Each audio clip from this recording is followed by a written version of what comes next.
धन्यवाद हो, धन्यवाद हो, धन्यवाद हो, धन्यवाद हो, धन्यवाद हो। Hallelujah, hallelujah, hallelujah, hallelujah, hallelujah. धन्यवाद हो पिता, धन्यवाद हो पिता परमेश्वर। आपका अनुग्रह, आपकी सामर्थ, आपके सच्चेपन के लिए पिता परमेश्वर हम आपको धन्यवाद देते हैं पिता, कि आपने पिता परमेश्वर हमें आज यह अवसर दिया पिता परमेश्वर कि हम आपके वचनों में से सिर्फ बोलने वाले नहीं, बल्कि उसके अनुसार पिता परमेश्वर अपने जीवन को पूरी तरीके से बदलने वाले हो सके पिता परमेश्वर। और पिता परमेश्वर जो भी कुछ हम आपसे प्रण करते हैं वो केवल लोगों को दिखाने के लिए नहीं, या ये बताने के लिए नहीं कि हम कितने बड़े बड़े प्रण कर रहे हैं, क्योंकि हम ही जानते हैं कि जो भी कुछ हमने प्रण किया है उसको हमने कहाँ तक निभाया है, ये हमें ही मालूम होता है। और इसलिए हम परमेश्वर से विनती करते हैं, दुआ करते हैं, बहुत ही नम्र होकर हम प्रार्थना करते हैं कि पिता परमेश्वर जो कुछ भी हम आपसे मांगते हैं, या जो कुछ भी हम आपके चरणों के पास में बोते हैं पिता परमेश्वर, वो आपको ग्रहण योग्य हो। Praise the Lord Rohini, praise the Lord. वो आपको ग्रहण योग्य हो, और सबसे बड़ी बात कि हम उसके अनुसार अपने आप को पूरे तरीके से बदलने वाले हो सके पिता परमेश्वर। हम बोलने वाले नहीं, बल्कि पिता परमेश्वर हम उसके अनुसार करने वाले हो सके पिता परमेश्वर।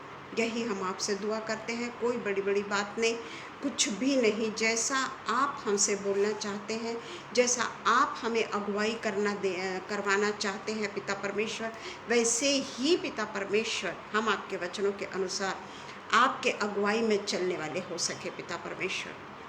हम अपने आप को बहुत बड़ा न समझे पिता परमेश्वर, क्योंकि हम जानते हैं पिता परमेश्वर कि आपके सामने हम कुछ भी नहीं है पिता परमेश्वर। इसलिए हम पूरे तरीके से नम्रता के साथ में, प्रेज द लॉर्ड दीदी, बहुत ही नम्रता के साथ में, उदारता के साथ में हम जितने भी यहाँ ऑनलाइन उपस्थित हैं और जो व्यूअर्स हैं, उन सब के लिए हम यही प्रार्थना करते हैं परमेश्वर। कई ऐसे व्यूअर्स होते हैं जो हमको दिखते नहीं हैं, प्रेज द लॉर्ड भैया, परंतु फिर भी वो हमारे वचनों को सुनते हैं। और इसके लिए हम यही प्रार्थना करते हैं कि जितने भी व्यूअर्स हैं, जितने भी साथ में देख रहे हैं, उन सब के लिए हम प्रार्थना करते हैं कि सचमुच में परमेश्वर की स्तुति हो, परमेश्वर की स्तुति हो, और परमेश्वर की स्तुति हो। आइए हम प्रार्थना करें। धन्यवाद, धन्यवाद, धन्यवाद, धन्यवाद, धन्यवाद, धन्यवाद, धन्यवाद, धन्यवाद, धन्यवाद हो पिता परमेश्वर। ओ मेरे राजा, ओ मेरे पिता, ओ मेरे मालिक, हमें सहारा देने वाले, हमें प्यार करने वाले, हमारे शारीरिक माता पिता से भी ज़्यादा हमें प्यार करने वाले परमेश्वर, ना कभी आप हमको छोड़ते हैं, ना ही पिता परमेश्वर आपकी आंखें हमसे कभी अलग होती है। आपकी आंखें सदा हम पर टिकी रहती है पिता परमेश्वर। अगर हम पुराने नियम के परमेश्वर के अनुसार अगर आज भी उसी तरीके से रहते तो हमारा उद्धार नामुमकिन था, और ये परमेश्वर जानते थे। और इसलिए उनकी जो योजना थी उसके अनुसार वे खुद इस दुनिया में आए, और जो पुत्र के नाई इस दुनिया में आए और पूरे तरीके से संसार के माया जाल में रहे, परंतु एक भी गलती नहीं करे पिता परमेश्वर। सबसे पहले तो हम यही सीखे, जो हम कहते हैं कि संसार में रह के हम अपने आप को भ्रष्ट कर लेते हैं, या संसार के साथ में रह के कभी न कभी हम गलती कर जाते हैं। पर हमारा पिता भी इस संसार में आया, मेरा प्रभु भी इस संसार में आया, परंतु उसने ये नहीं कहा कि पिता परमेश्वर मुझे तो तूने मनुष्य के रूप में भेजा है, कुछ तो गलतियाँ मुझसे भी होगी, कुछ तो पाप मुझसे भी होंगे, परंतु नहीं, वो पूरे तरीके से पवित्र निकला। अंतिम घड़ी जो उसके लिए जानलेवा थी, जानलेवा बोलना भी बहुत छोटा सा शब्द है, कठिन परीक्षा में पढ़ने के बावजूद भी उसने अपने पिता का इनकार नहीं किया। हम तो कई बार अपने पिता का इनकार कर लेते हैं। थोड़ी सी परिस्थिति अगर हमारी 100% से थोड़ा 70% भी हो गई तो हम परमेश्वर को पूरे तरीके से बात सुनाने लगते हैं और परमेश्वर से मुजूरी करने लगते हैं, और पिता परमेश्वर खामोशी से हमारी सुनते रहता है। और थोड़ी भी परिस्थिति फिर से बदलती है तो हम फिर परमेश्वर के पास में फिर से चले जाते हैं। हमारे मुंह से स्तुति निकलने लगती है, हमारे मुंह से गाने निकलने लगते हैं। पिता परमेश्वर ये ढोंगी व्यक्तिमत्व से हमको बचा, ये ढोंगी प्रकार से हमको बचा। पिता परमेश्वर, हम किसी मनुष्य की तारीफ करने को यहाँ पर नहीं आए हैं, किसी मनुष्य के बारे में पिता परमेश्वर हम गवाही देने नहीं आए हैं। पिता, हम तो अपने जीवित परमेश्वर की गवाही देने के लिए यहाँ पर आए हैं, क्योंकि मनुष्य तो स्वभाव से ही कहीं न कहीं दोषी हो जाता है, पर जो जीवित परमेश्वर हमारे साथ में रहता है, उसने हमारे साथ में क्या क्या किया और उसको हमसे क्या अपेक्षा है, वो हमसे क्या चाहता है, इस बात की हम स्टडी करें, इस बात को हम देखें कि मेरा पिता परमेश्वर मुझसे क्या चाहता है, सुनने वालों से क्या चाहता है, जो यहाँ पर उपस्थित है, ऑनलाइन जो उपस्थित है, कई ऐसे व्यूअर्स जो यहाँ पर उपस्थित हैं, उनसे परमेश्वर क्या चाहता है। हम कभी तो ये देखें कि परमेश्वर को हमें किस तरीके का बलिदान चढ़ाना है, परमेश्वर को कौन सा बलिदान भाता है। क्या परमेश्वर हमसे घूस लेना चाहता है? क्या परमेश्वर हमसे पैसा लेना चाहता है कि ठीक है, आज के पाप मैं तेरे क्षमा कर दूंगा, तू मुझे इतना इतना इतना दे दे? क्या मेरा परमेश्वर ऐसा है? तो हम तो उसकी संतान है ना, तो हम भी इस तरीके का व्यवहार नहीं कर सकते। जो भी कुछ परमेश्वर ने हमको दिया है, बहुतायत से दिया है, क्योंकि बहुतायत से उसके प्यार में हम रहते हैं, बहुतायत से परमेश्वर की सुरक्षा में रहते हैं, बहुतायत से उसके पंखों की आड़ में वो हमें ले लेता है, बहुतायत से वो हमें अपने हमेशा स्तुति रूपी सिंहासन के पास में खड़ा करना चाहता है, ताकि हम केवल और केवल परमेश्वर की स्तुति कर सकें, और जो उसके पंखों से भी म्यूज़िक की आवाज़ आती है उसको हम सुन सकें। वो पंख जिसमें हमेशा ही अलग अलग किस्म की म्यूज़िक की आवाज़ आती है, उसके वो पंखों के तले वो अपनी शरण में हमको रखता है। धन्यवाद हो पिता, धन्यवाद हो पिता, जीवित परमेश्वर, हम आपका धन्यवाद करते हैं पिता। जितना भी मैं धन्यवाद करूं पिता, वो कम है, क्योंकि आपकी आशीषों को हम हमेशा चखते आए हैं। थोड़ी सी परिस्थिति डावाडोल हो गई तो फिर से हम डर जाते हैं, हम भूल जाते हैं कि हमारे साथ में परमेश्वर ने क्या क्या बड़े बड़े काम किए हैं। हम उस समय भूल जाते हैं और फिर से परमेश्वर के पास में जाकर प्रार्थना करते हैं कि पिता परमेश्वर, हमारे साथ में ऐसा मत होने दे, वैसा मत होने दे। पिता परमेश्वर फिर भी हमें माफ़ करता है। हम उसके उपकारों को ज़रूर भूल जाते हैं, पर वो हमें माफ़ करने से नहीं चूकता, सदा वो हमें माफ़ करता है। और हमें चाहे कितनी भी भयानक परिस्थितियों से भी हम क्यों न गुजरते हो, वो परिस्थितियों से वो हमें निकालता है। धन्यवाद हो पिता परमेश्वर, धन्यवाद हो पिता परमेश्वर, आज के पवित्र दिन के लिए, हफ्ते के पहले दिन के लिए पिता परमेश्वर, मैं आपको शुक्रिया अदा करती हूँ पिता परमेश्वर कि जितने भी आज आपके वचन के लिए इकट्ठे हैं। हम जानते हैं पिता परमेश्वर, रोहिणी के यहाँ तो कितना रात का समय है पिता परमेश्वर, नियर अबाउट 1 बजा होगा, 1-2 बजा होगा, फिर भी परमेश्वर की वो भूखी है। सच्ची की भूख तो रोहिणी के पास में है, जो अपने आराम का ध्यान ना रखते हुए 2 बजे भी देखे तो वो परमेश्वर के आगोश में रहती है, 3 बजे भी देखे तो वो परमेश्वर की आगोश में रहती है, सवेरे देखे तो सवेरे भी वो परमेश्वर की आगोश में होती है। पिता परमेश्वर, धन्य है पिता परमेश्वर ऐसे लोग जो परमेश्वर के वचन के भूखे और प्यासे हैं, और वही तृप्त किए जाएंगे। परमेश्वर का वचन है कि वही तृप्त किए जाएंगे। दिखावटीपनों से कोई भी तृप्त नहीं किया जाएगा। इसलिए पिता परमेश्वर, हम भी परमेश्वर के जनों से सीखने वाले हो सके पिता परमेश्वर, अपने आप को बदलने वाले हो सके पिता परमेश्वर।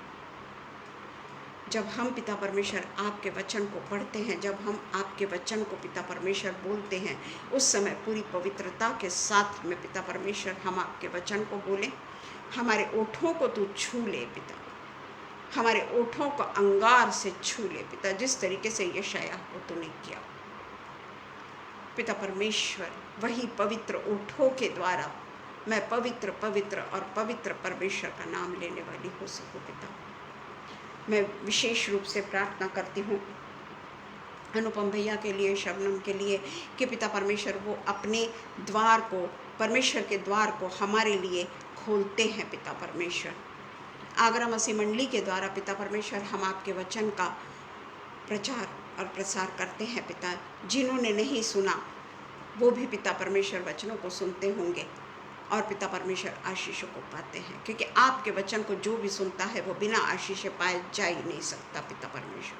सचमुच में पिता परमेश्वर ऐसे प्लेटफॉर्म का हम धन्यवाद करते हैं जो अनेक जगह में ये प्लेटफॉर्म के ज़रिए लोग परमेश्वर के वचन को सुन सकते हैं, और सिर्फ सुन नहीं सकते बल्कि उसके अनुसार अपनी ज़िंदगी में परिवर्तन ला सकते हैं। सब कुछ हम हमारे उद्धारक यीशु मसीह के नाम से मांग लेते हैं। सुनिए, ग्रहण कीजिए। आमीन, आमीन। धन्यवाद हो सबको, धन्यवाद हो। आज हम शुरुआत करेंगे और मेरा आज का टॉपिक है हेवनली लैडर, स्वर्गीय सीढ़ी। हेवनली लैडर, ये आज का मेरा टॉपिक है। इसका अर्थ है स्वर्गीय सीढ़ी। ऐसी वैसी सीढ़ी नहीं, हमारे घर की सीढ़ी नहीं, मनुष्य ने बनाई हुई सीढ़ी नहीं, परमेश्वर के भवन में जाने वाली सीढ़ी। आज हम उसके बारे में देखेंगे कि परमेश्वर का वचन क्या कहता है। बड़ा कठिन टॉपिक है, पर मैंने परमेश्वर जब मैं देखती हूँ उस समय जो भी टॉपिक मुझे मिलता है उस टॉपिक पे मैं तैयारी करने की कोशिश करती हूँ, और आप लोगों की प्रार्थना मेरे साथ में होती है, परमेश्वर का सानिध्य मेरे साथ में होता है। अब परमेश्वर कहता है कि तुम एक दूसरे के लिए प्रार्थना करो, तो तुम्हारी भी जितनी तकलीफ़ें हैं या जो तुम चाहते हो वो भी हाँ और आमीन में पूरा होगा। और इसलिए मैं आप सब की प्रार्थना के लिए तहे दिल से आपको धन्यवाद देती हूँ। सीढ़ी, सीढ़ी यानी लैडर।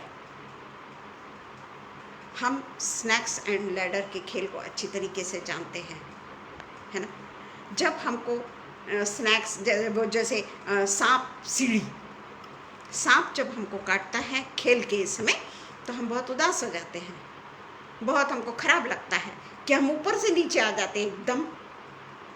थैंक यू रोहिणी, ये परमेश्वर का अनुग्रह है। और जब हम सीढ़ी पे चढ़ते हैं हम बड़े आनंदित हो जाते हैं, हम 99 तक सीढ़ी पे चढ़ जाते हैं, परंतु उसके बाद में अगर 2 भी आ जाता है तो हम फिर से नीचे उतर जाते हैं। यही हमारी जो स्वर्गीय सीढ़ी है उसके बारे में भी हम देखते हैं, जो हमको मिलता है। सबसे पहले हम जेनेसिस उत्पत्ति 28:10 से 16 में देखेंगे। सबसे पहले हम उत्पत्ति 28:10 से 16 में देखेंगे। नहीं, उत्पत्ति 13:14 से 16। यहाँ पे हम देखते हैं उत्पत्ति 13:14 से 16। अब्राम का हेब्रोन को जाना। सीढ़ी उसकी यानी उतार की सीढ़ी नहीं।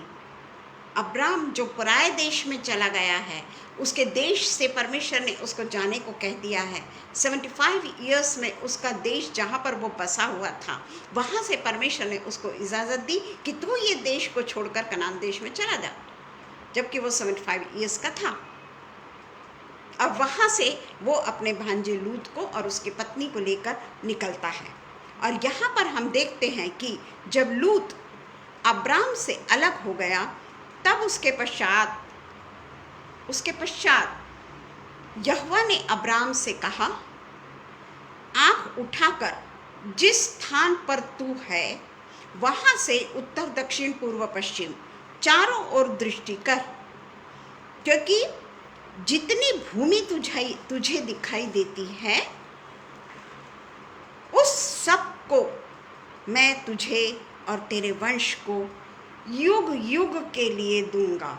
एक एक शब्द बड़े आराम से पढ़ूंगी मैं, क्योंकि हम हर इसको समझा नहीं सकेंगे, क्योंकि हमारा फिर जो टॉपिक है ना वो कंप्लीट नहीं हो पाता है। और मैं तेरे वंश को पृथ्वी की धूल के किनकों के समान बहुत करूंगा, यहाँ तक कि जो कोई पृथ्वी की धूल के किनकों को गिन सकेगा वही तेरा वंश भी गिन सकेगा। इम्पॉसिबल है जो। उठ, इस देश की लंबाई और चौड़ाई में चल फिर, क्योंकि मैं उसे तुझी को दूंगा। इसके पश्चात अब्राम अपना तंबू उखाड़कर ममरे के बांज वृक्षों के नीचे जो हेब्रोन में थे जाकर रहने लगा, और वहाँ भी यहोवा की एक वेदी बनाई। मैं अब्राहम की आशीषों को पहले पढ़ रही हूँ, उसके पोते की आशीषों को अब हम देखेंगे, जो याकूब था, अब्राहम का पोता याकूब, उसके बारे में अब हम देखेंगे। जेनेसिस 28:28, 10-16। यहाँ पर हम देखते हैं कि परिस्थिति किस तरीके से बदली है। परिस्थिति वही है जिस तरीके से दादा को आशीषें मिली, परमेश्वर ने जिस तरीके से दादा को आशीर्वाद दिया, बढ़ चढ़ कर आशीर्वाद दिया, यहाँ अब हम पढ़ेंगे 28, 10-16। याकूब का स्वप्न। याकूब बेर्शेबा से निकलकर हारान की ओर चला, और उसने किसी स्थान में पहुंचकर रात वहीं बिताने का विचार किया, क्योंकि सूर्य अस्त हो गया था। इसलिए उसने उस स्थान के पत्थरों में से एक पत्थर लिया, ताकि तकिया बनाकर रखा, और उसी स्थान में सो गया। तब उसने 12वां वचन, तब उसने स्वप्न में क्या देखा कि एक सीढ़ी पृथ्वी पर खड़ी है। पृथ्वी पर ऊपर से स्वर्ग से वो सीढ़ी यूं दिख रही है जैसे कोई पृथ्वी पर खड़ी है। ये वो सपना देख रहा है। कौन? याकूब। Praise the Lord Vijay Kumar ji. वो सपना देख रहा है, प्रेज द लॉर्ड शबनम, कि वो सीढ़ी स्वर्ग से दिखता है, उसको सीढ़ी पृथ्वी पर खड़ी है और उसका सिरा स्वर्ग तक पहुंचता है। हेवनली लैडर, इसीलिए मैंने आपको बताया। और उसका सिरा स्वर्ग तक पहुंचता है और परमेश्वर के दूत उस पर चढ़ते उतरते हैं। और यहोवा उसके ऊपर खड़ा होकर कहता है, मैं यहोवा तेरे दादा अब्राहम का परमेश्वर, इसहाक का भी परमेश्वर हूँ। जिस भूमि पर तू लेटा है उसे मैं तुझको और तेरे वंश को दूंगा। यहाँ पर हम देखते हैं कि याकूब ने गद्दारी करके वापस गया हुआ है, लाबान के पास में जा रहा है। अभी उसकी शादी वादी कुछ नहीं हुई है, वो रास्ते पर है। और तेरा वंश भूमि के धूल के किनकों के समान बहुत होगा और पश्चिम पूर्व उत्तर दक्षिण की ओर फैलेगा। तेरा वंश पृथ्वी के सारे कुल में आशीष पाएगा। वही सेम जो आशीषें परमेश्वर ने अब्राहम को दी थी, वही आशीषें याकूब को दे रहा है परमेश्वर। वहाँ वो अब्राहम के साथ बातें करता है, पर यहाँ पर उसे ऐसा दिखाई देता है कि एक सिरे का जो सीढ़ी का जो भाग है वो पृथ्वी पर है और ऊपर में परमेश्वर सीढ़ी के ऊपर में खड़ा होकर उसे आशीषें दे रहा है। कितना सुंदर ये दर्शन है, कितना सुंदर ये स्वप्न है जो हमें नहीं देखने को मिलता। मैं तो बहुत प्रेयर करती हूँ, परमेश्वर तुम मुझसे बात करना। सचमुच में आजकल मैं बोलती हूँ, परमेश्वर मैं अकेली हूँ, कम से कम तू तो मेरे से बात कर। तो परमेश्वर जो है इस तरीके से बातें करता है, अपने वचनों के द्वारा परमेश्वर बातें करता है। क्योंकि मैं परमेश्वर से रिक्वेस्ट करती हूँ, परमेश्वर मैं अकेली हूँ, तू मुझसे बात कर। 2 दिन से हो रहा है ऐसा। तो इस तरीके से परमेश्वर का जो दृष्टांत है ना, वो क्या बताता है? ये वही याकूब है जिसने अपने बड़े भाई का हक छीना है। थोड़े पीछे में अगर हम जाते हैं तो हम पाते हैं कि याकूब ने अपने बड़े भाई के हक को छीना है, क्योंकि उसकी माँ रिबका याकूब को ज़्यादा प्यार करती है। दोनों बच्चे हैं उसके, और एसाव जब गर्भ से दोनों जो बच्चे निकलते हैं, एसाव का याकूब पीछे से पैर पकड़ा हुआ है कि मैं आगे जाऊंगा। गर्भ में ही दोनों की लड़ाई है, ये बाइबल बताती है। परंतु प्रथम एसाव होता है और सेकंड याकूब होता है। परंतु हम देखते हैं कि यहाँ पर परमेश्वर का वचन ही कहता है कि रिबका याकूब से प्रीति रखती थी, जो 25 का 27 बी में मिलेगा हमको, 25 का 25 का 27 का बी। याकूब सीधा मनुष्य था और तंबू में आया जाया करता था, और एसाव जो है वो अहेर का मांस खाता था। पर रिबका याकूब से प्रीति रखती थी। ये वचन कहता है कि वो याकूब से प्रीति रखती थी। और इस तरीके से हमारा वो विषय नहीं है। हम ये देखते हैं कि उसने भौतिक और आध्यात्मिक आशीषों को, किसने? याकूब ने अपने पिता को भौतिक और आध्यात्मिक आशीषें उसने धोखे के वजह से प्राप्त की। यह हम अच्छी तरीके से जानते हैं कि उसकी आंखें धुंधली हो गई थी, और एसाव जो था वो रोआर था, बहुत ज़्यादा उसको बाल थे, तो इसलिए उसकी माँ उसको कपड़े पहना, वो वाला उसका वो पहनाती है और अपने बाप के पास में आशीष लेने को भेजती है, और वो आशीष पा जाता है। भौतिक भी पाता है और आध्यात्मिक भी आशीष पाता है, ये हम सब जानते हैं। और जो एसाव है, एसाव जो है वो सिंपल एक दाल के कारण, बड़ी भूख लगी है मुझको, मैं आ रहा हूँ बाहर से और मुझे बड़ी भूख लगी है, तू मुझे दाल बना। वो दाल का प्रिय शौकीन था कि तू मुझे दाल खिला, और उसके शौक ने एसाव के प्रथम अधिकार को छीन लिया। और इस तरीके से हम आशीषों को पूरे तरीके से याकूब ने पा लिया और एसाव ने खो दिया। उसके बाद में हम पढ़ते हैं उत्पत्ति 32:22 से लेके 30 तक। उत्पत्ति 32:22 से लेके 30 तक। और यही हमको देखना है कि किस तरीके से परमेश्वर ने स्वर्गीय सीढ़ी जो बनाई, उसका क्या अर्थ है, यह हम देखेंगे। उत्पत्ति 32 का 34 and 35।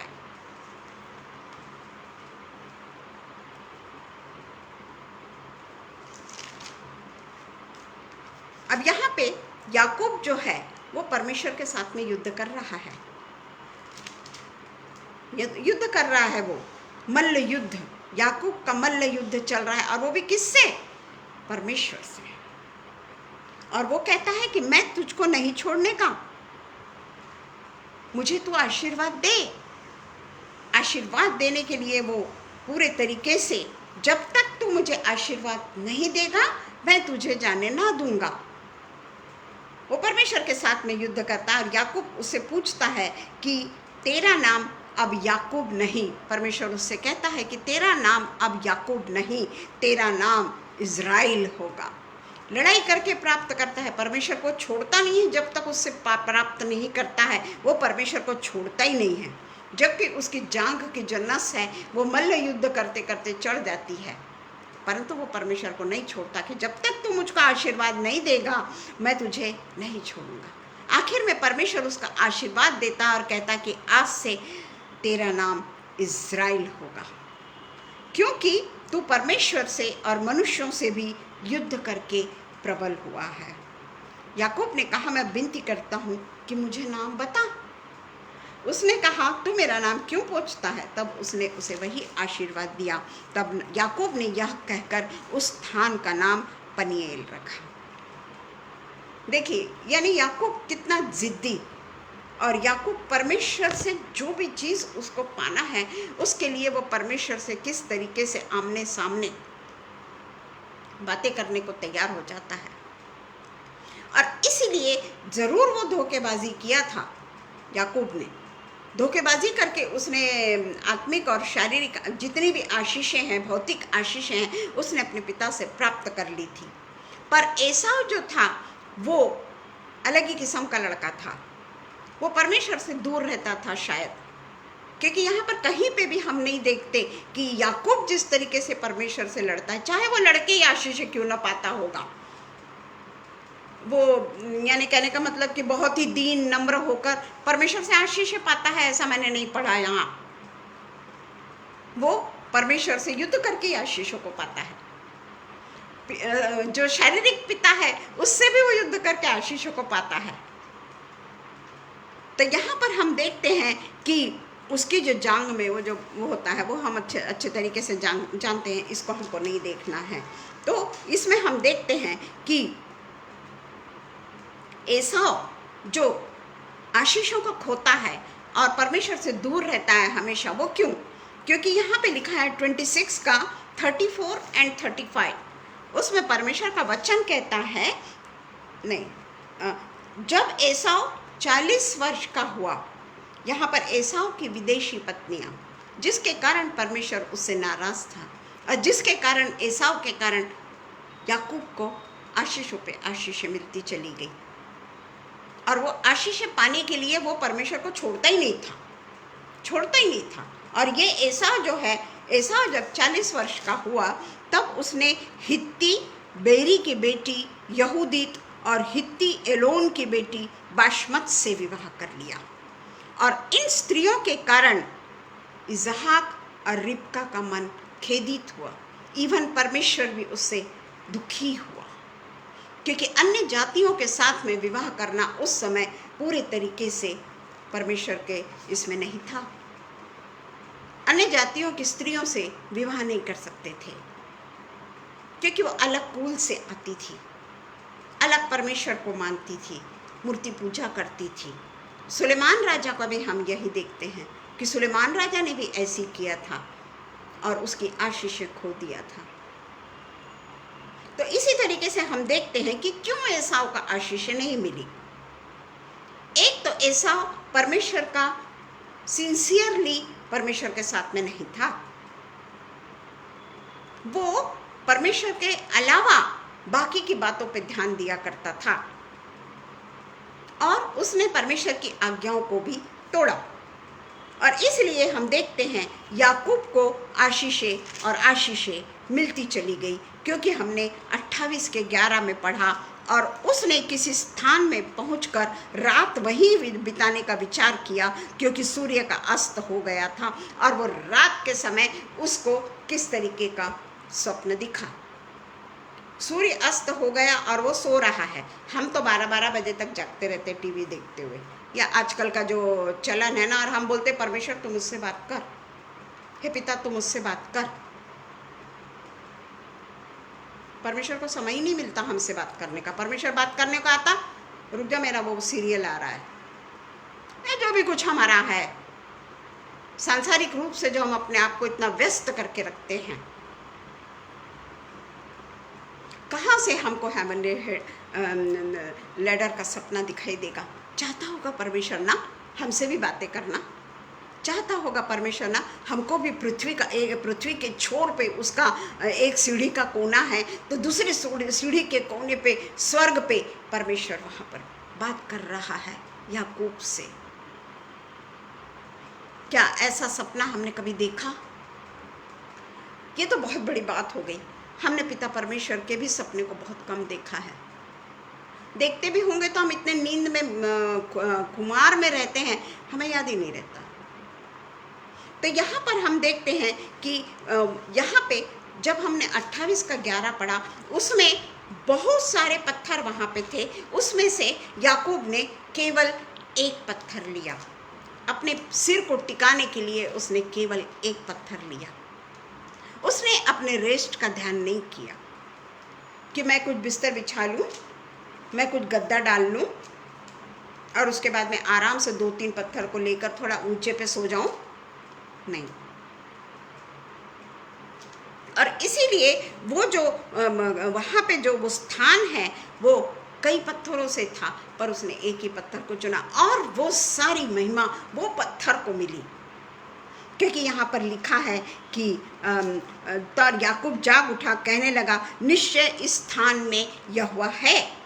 मैं इस बात को ना जानता था और भय खाकर उसने यह स्थान क्या ही भयानक है, यह तो परमेश्वर के भवन को छोड़ और कुछ हो ही नहीं सकता, वरन यह स्वर्ग का फाटक है।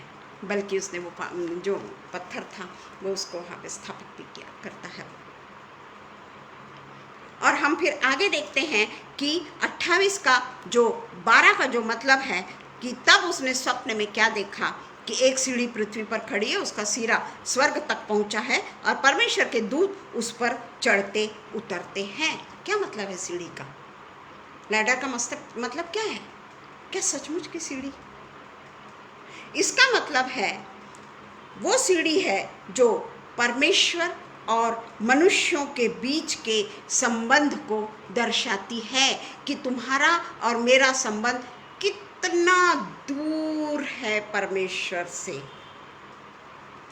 एक सिरा पृथ्वी के कोने में है और दूसरा सिरा परमेश्वर के स्वर्ग में, परमेश्वर वहाँ उससे बातचीत कर रहा है। ये सीढ़ी जो है वो हमारे और परमेश्वर के, मनुष्य और परमेश्वर के बीच के संबंध को दर्शाती है। हमारे क्या संबंध है परमेश्वर के साथ में?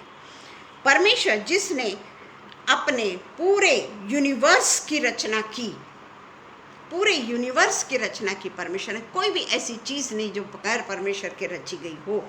कोई भी ऐसी चीज़ नहीं कि वो उसकी बनाई हुई निर्मिति से बहुत गहरा संबंध रखना चाहता है, चाहे वो स्वर्ग में हो चाहे वो कहीं पे भी हो। वो अपने निर्मिति को कभी नहीं छोड़ना चाहता। हमारा परमेश्वर अपनी निर्मिति को कभी नहीं छोड़ना चाहता। वो अपने निर्मिति के साथ में रहना चाहता है, वो मनुष्यों के साथ में रहना चाहता है। जिस तरीके से आदम के पास में परमेश्वर संध्या काल के समय में आता था डेली, उसको लैडर की जरूरत थी क्या उस समय? कहीं लिखा है कि आदम के पास में परमेश्वर सीढ़ी उतर के आ रहा है? ऐसा सपना देखा आदम ने? नहीं, उस समय उसको सीढ़ी की जरूरत ही नहीं थी। वो डायरेक्ट मनुष्यों के साथ में संबंध रखना चाहता था। उसको हेवनली लैडर की जरूरत ही नहीं थी। वो तो परमेश्वर उसके साथ में डायरेक्ट रहना चाहता था। वो संबंध को अगर हमने छिन्न विच्छिन्न किया है तो वो है मनुष्य। अब फिर भी वो हमसे इतना प्यार करता है कि खुद इस दुनिया में फिर से आया। वो हम बाद में देखेंगे।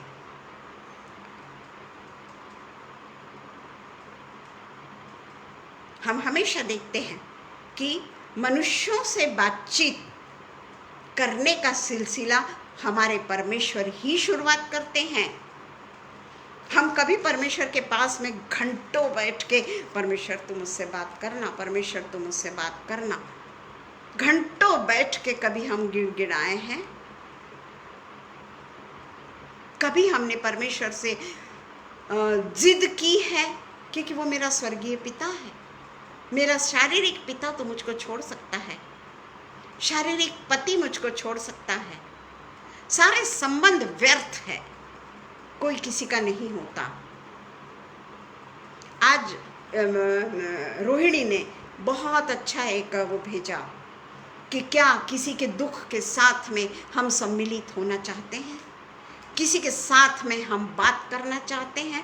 हाँ बोलना बहुत आसान है, पर नहीं करता है मनुष्य बात। नहीं करता है मनुष्य बात। मैं सचमुच में चाहती हूँ कि मेरे साथ में 24 घंटा कोई ना कोई बात करे। यानी कौन सी बात? इधर उधर की बातें, मैं बातों की बात नहीं कर रही हूँ। मैं परमेश्वर से संबंधित बातें। कोई दुखी है, कोई निराश है, कोई अपने बच्चे के लिए प्रार्थना कराना चाहता है, कोई बहुत दुखी है, उसके संसार से उसको एक प्रकार से मनोपचार की ज़रूरत है, उसको साइकिक हो गया है, वो किसी कारणवश वो अकेला हो गया है। मैंने तो रोहिणी के भी इसमें लिखा 24/7 मैं अवेलेबल हूँ। और ये मेरा केवल और केवल लिखना नहीं है, क्योंकि अगर हम किसी को फ़ोन करते हैं ना तो किसी कारणवश करते हैं, किसी से बात करने के लिए हम फ़ोन नहीं करते, क्योंकि लोगों के पास में आज समय नहीं है। चाहे वो रिटायर हो, चाहे वो काम में हो, समय नहीं है उनके पास में। परंतु ऐसे पीड़ित, ऐसे दुखी, ऐसे लोगों के लिए सचमुच में मैं तो पूरे तरीके से तैयार हूँ। फेसबुक पे मैं नंबर नहीं दे सकती, मैं कभी भी अपने नंबर को जाहिर नहीं कर सकती, पर रोहिणी के भी साथ में कोई अगर ऐसा व्यक्ति होगा, रोहिणी पूरे तरीके से फ्री है कि वो मेरे नंबर को दे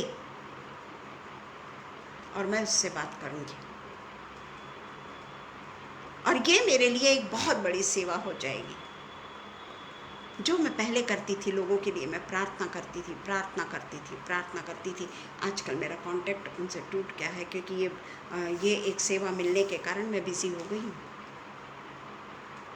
पर ये संधि मैं नहीं छोड़ना चाहूँगी रोहिणी, कभी नहीं।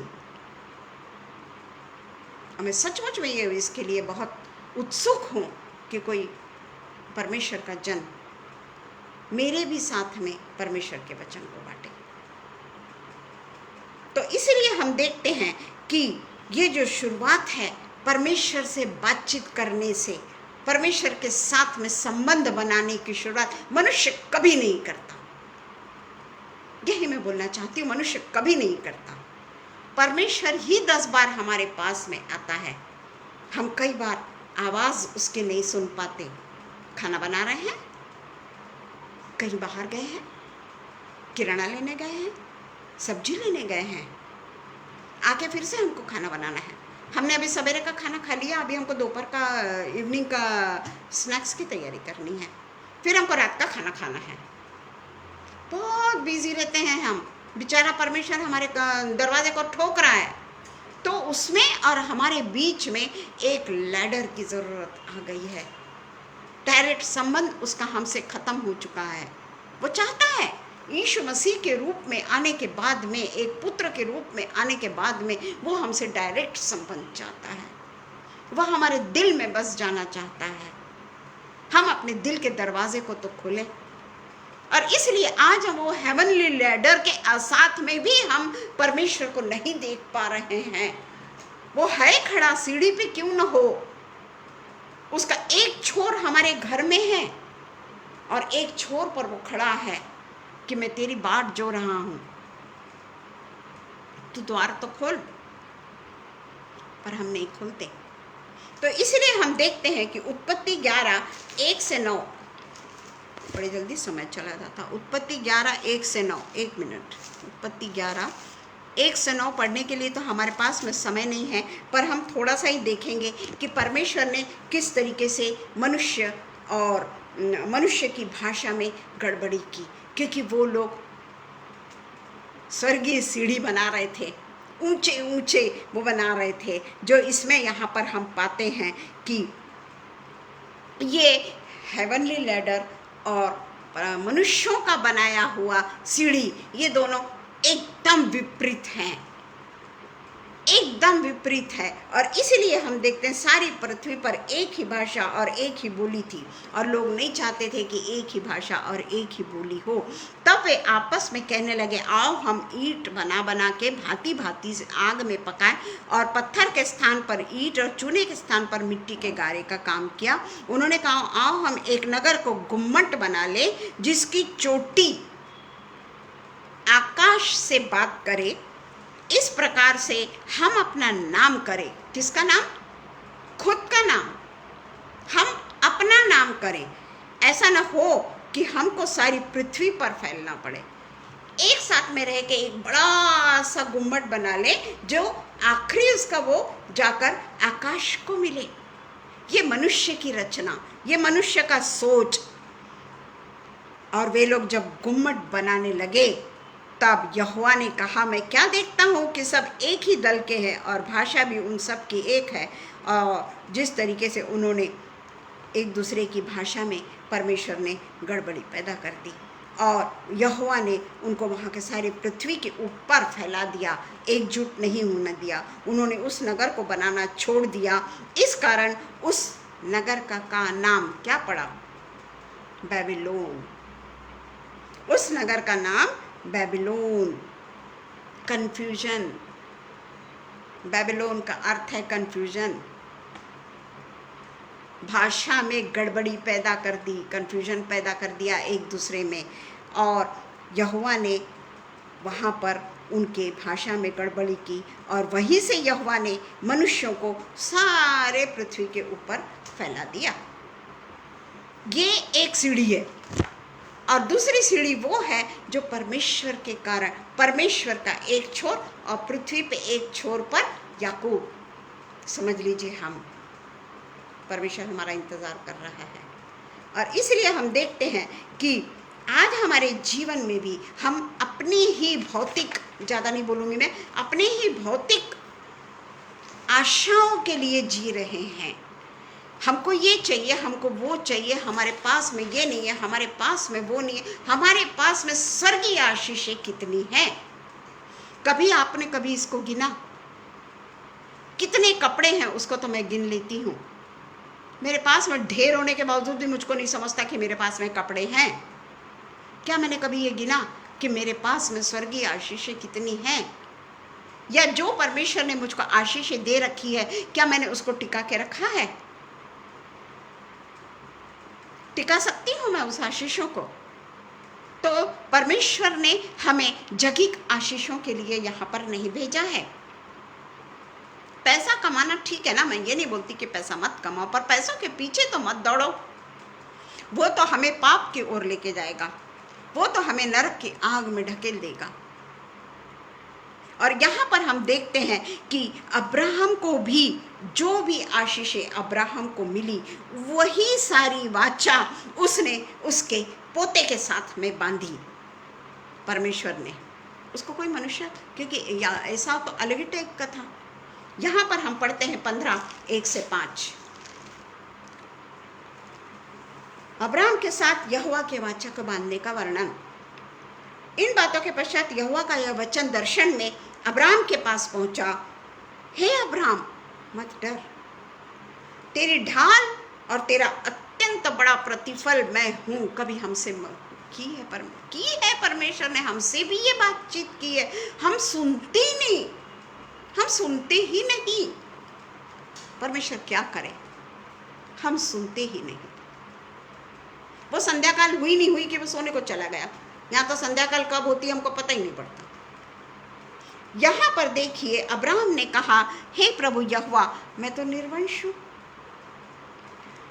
और मेरे घर का वारिस यह दमिश्कवासी सोबी को है। और अब्राहम ने कहा, मुझे तो तू वंश नहीं दिया और मैं क्या करता हूँ कि मेरे घर में उत्पन्न हुआ, क्या वो मेरा वारिस होगा?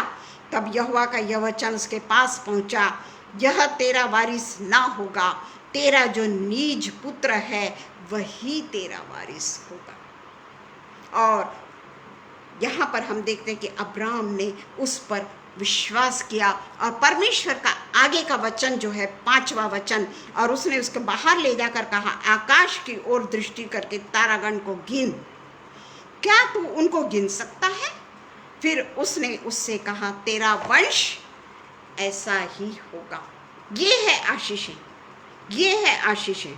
हम यीशु मसीह की वंशावली को भी जब देखते हैं, हमारे पास में समय नहीं है, मत्ती 1 से लेकर 17 तक यीशु मसीह की पूरी वंशावली है और उसमें सबसे आखिरी नाम परमेश्वर यीशु मसीह का है। और हम अच्छी तरीके से जानते हैं और हम पढ़ते भी हैं और हमारे पास में समय भी नहीं है कि हम उसके वंशावली को पूरी तरीके से पढ़ सकें। पर हम 17 वचन पढ़ लेंगे। योना है ये तो मत्ती 1:17। आगे आखिरी का हम देखेंगे कि और दाऊद और सुलेमान की स्त्री उत्पन्न हुआ उरिया की, वो जाने दीजिए। उजिया से योताम उजिया मनुष्य हो गया, बंदी बन के बाबिलोन को पहुंचा। हाँ, अजोर से सदोक उत्पन्न हुआ, सदोक अखीम उत्पन्न हुआ, अखीम से सो एंड सो हुआ। फिर याकूब से यूसुफ उत्पन्न हुआ जो मरियम का पति था। परंतु आगे देखिए क्या लिखा है यहाँ पे, जितनी भी वंशावली है ना, पति पत्नी पति पत्नी पति पत्नी से ये उत्पन्न हुआ, वो उत्पन्न हुआ, वो उत्पन्न हुआ, यही है। पढ़ सकते हैं आप। इवन यूसुफ के भी बारे में वही है। परंतु आखिरी का वचन कहता है कि मरियम से यीशु जो मसीह कहलाता है उत्पन्न हुआ। और इस प्रकार अब्राहम से दाऊद तक 14 पीढ़ी उत्पन्न हुई। हमने सिर्फ उसके वंशावली में यीशु मसीह के आखिरी इसका नाम पढ़ा, जो क्योंकि पुराने नियम में परमेश्वर के साथ में हमारे संबंध नहीं हो सके, हमारे पापों के कारण परमेश्वर हमसे नाराज रहा। वो बहुत कोशिश किया, बहुत कोशिश करा, हजारों साल वो कोशिश करते रहा मनुष्य को मनुष्य बनाने के लिए, पर मनुष्य मनुष्य नहीं बन सका। मनुष्य पाप पाप और पाप में ही रहा। वो हमेशा आशीषों को पाता था, मुंह फेर लेता था, आशीषों को पाता था, मुंह फेर लेता था। हम अपनी स्टडी खुद कर लें। इस तरीके से हमने देखा कि किस तरीके से पुराने नियम में परमेश्वर नाराज रहा। फिर भी वो मनुष्य को इतना प्रेम करता था, क्योंकि मनुष्य की निर्मित ही उसने की थी ना, वो उसको कैसे छोड़ देगा। और इसलिए उसने खुद इस दुनिया में आया, खुद इस दुनिया में आया और अपने आप को बलिदान कर दिया। यंग लड़का, खूब उम्र भी नहीं, सिर्फ 33.5 साल का, जो यहाँ पर मनुष्य बन आया था। उसके और हमारी बीच की सीढ़ी यीशु मसीह है आज। पुराने नियम में जरूर वो परमेश्वर को सीढ़ी बनाना पड़ा, परंतु आज हमारे लिए परमेश्वर ने वो अरेंजमेंट यीशु मसीह के रूप में किया है। यीशु मसीह हमारी सीढ़ी है। और हम देखते हैं कि यीशु मसीह मनुष्य और परमेश्वर के बीच एक आत्मिक रिलेशन को स्थापित करता है।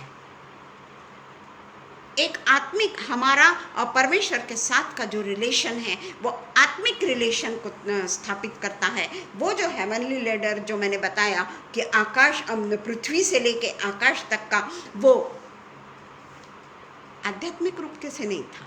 मनुष्य को क्या चाहिए, मनुष्य की क्या इच्छा है, मनुष्य की क्या तकलीफें हैं, मनुष्य को क्या ये है, ये सब इसके लिए वो लैडर थी। और यहाँ पर हम देखते हैं कि एक आत्मिक रिलेशन को दर्शाता है सीढ़ी जो मैंने कहा कि सीढ़ी का अर्थ हम बाद में बताएंगे। वो एक आध्यात्मिक रिलेशन को दर्शाता है। एक मध्यस्थ, एक बिचवैया, एक मीडिएटर है हमारा परमेश्वर। और उसके लिए हमको आज परमेश्वर और मनुष्यों के बीच की दूरी को दूर करने के लिए सीढ़ी की जरूरत नहीं है, क्योंकि परमेश्वर खुद उस गैप में आकर खड़ा हो गया है। वो परमेश्वर हमारे और परमेश्वर जो उसके गैप में आकर हमारा जिंदा यीशु मसीह खड़ा हो गया है। उस गैप को परमेश्वर ने भर दिया है, यीशु मसीह ने उस गैप को भर दिया है। वो हमारी और परमेश्वर की जो दूरी थी उसको पाटने के लिए, उसको पूरे तरीके से समान करने के लिए वो उसमें सीढ़ी बन गया। वो गैप में मेरा यीशु मसीह खड़ा हो गया। यहाँ परमेश्वर है, यहाँ हम हैं, बीच में बहुत बड़ा गैप है और इसलिए सीढ़ी की जरूरत, वो सीढ़ी की जरूरत पड़ी। परंतु क्या आज हमको परमेश्वर से बात करने के लिए या यीशु मसीह के पास में जाने के लिए किसी चीज़ की ज़रूरत है, हम तो डायरेक्ट परमेश्वर से संपर्क कर सकते हैं, क्योंकि वो जो ज़मीन, वो जो सीढ़ी की जो जगह है, उसको हमारे यीशु मसीह ने वो गैप को भर दिया है। Praise the Lord, praise the Lord.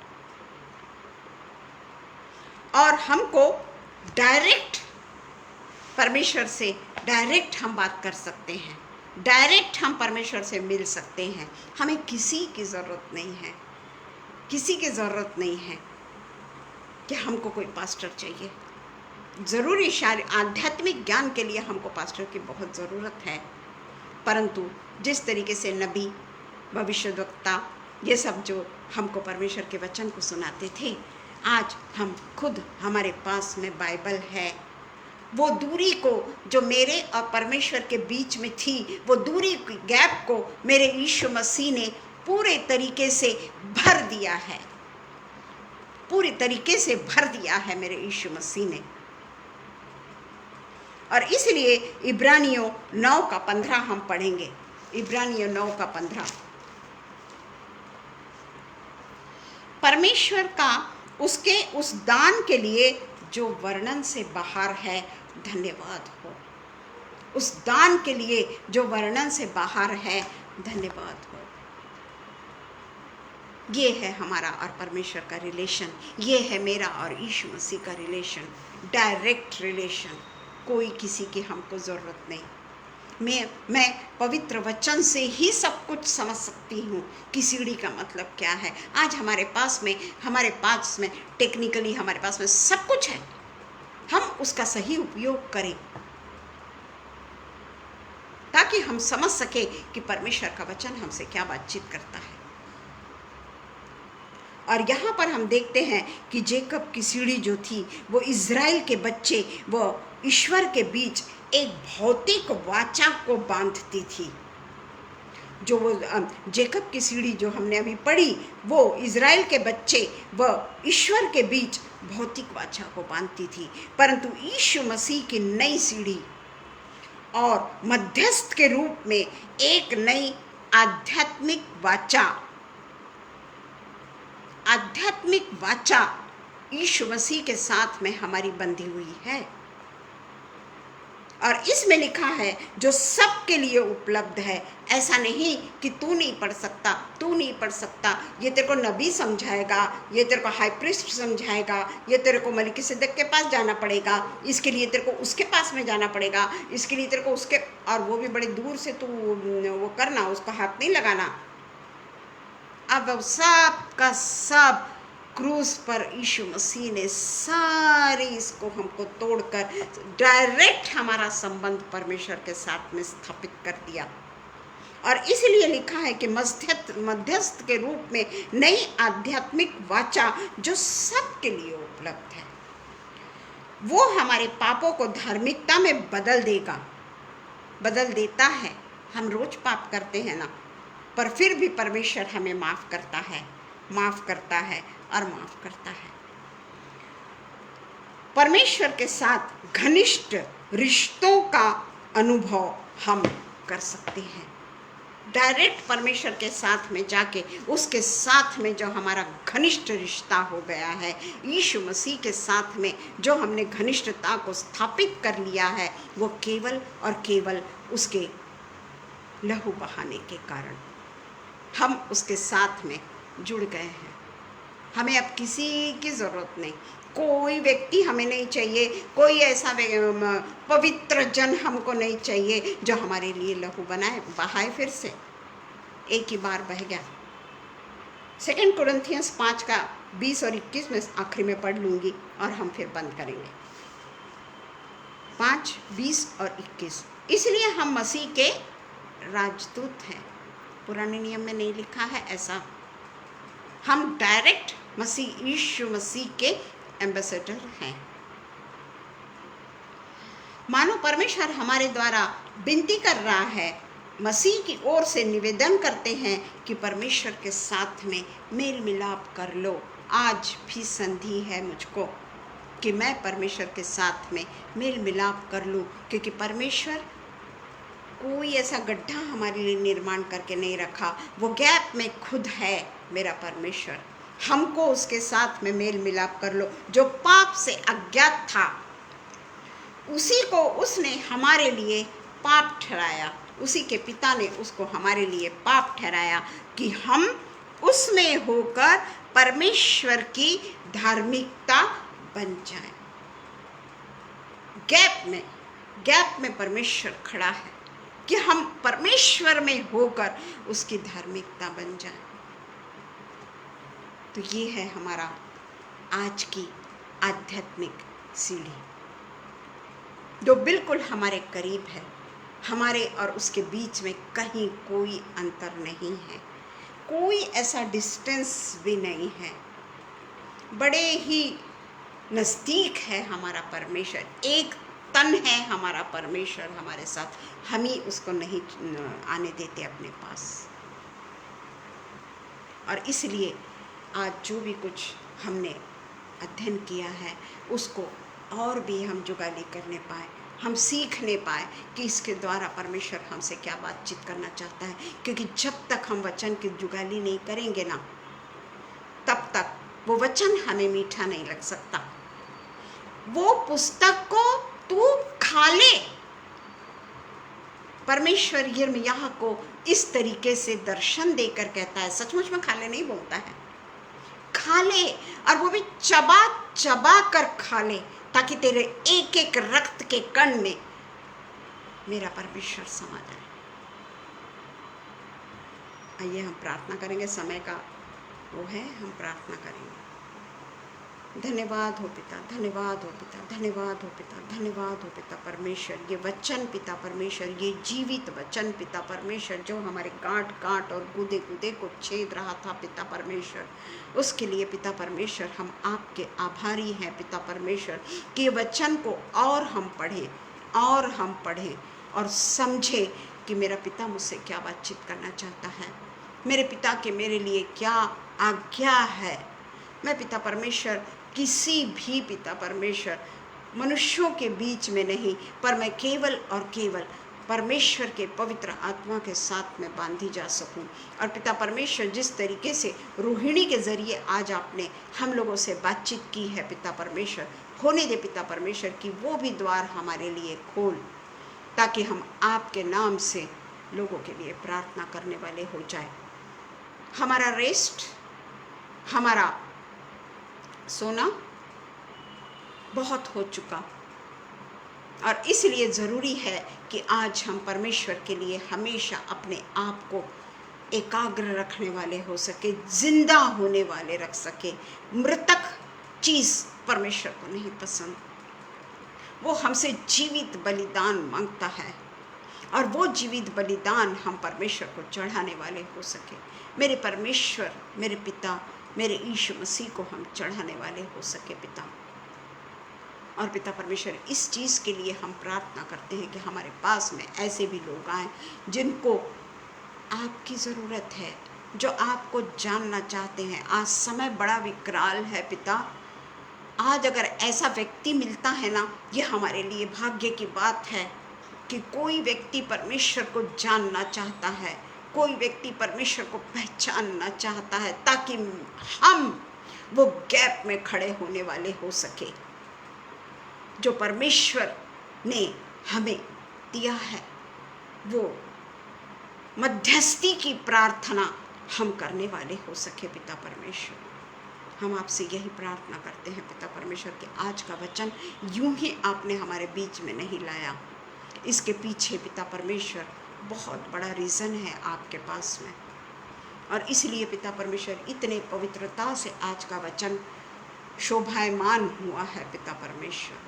हम आपका धन्यवाद देते हैं पिता, और धन्यवाद देते हैं पिता परमेश्वर शबनम का और अनुपम भैया का कि उनके द्वारा, उनके पेज पर, उनके प्लेटफॉर्म पे आज जो ये वचन को बोलने का आपने हमें पिता परमेश्वर संधि दी, वो वचन पिता परमेश्वर सबसे पहले मेरे लिए हो। मैं उस वचन से सीखने वाली हो सकूं कि किस तरीके से आपके साथ की दूरी को मैं ख़त्म करने वाली हो सकूं। आपके साथ में मैं रहकर परमेश्वर के कार्य को करने वाली हो सकूं।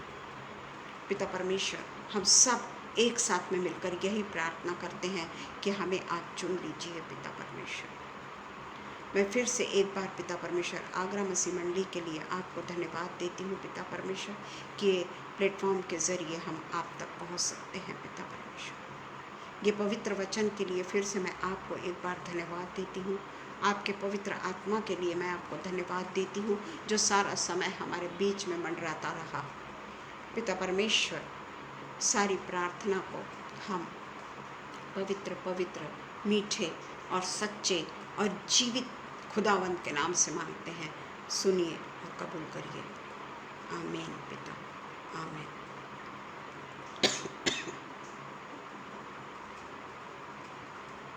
धन्यवाद हो परमेश्वर का। आज आत्मिक रूप से मुझे बहुत ज़्यादा ब्लेसिंग मिली है, मैं बता नहीं सकती। आध्यात्मिक रूप से मैं बहुत ज़्यादा ब्लेसिंग को पा रही हूँ और मैं यही चाहती हूँ कि ये ब्लेसिंग सदा हम सब लोगों के साथ में बनी रहे, हमेशा बनी रहे, और हम सब एक दूसरे के लिए यही प्रार्थना करें कि हम ये ब्लेसिंग से पूरे तरीके से भर जाएं। आमीन। Praise the Lord.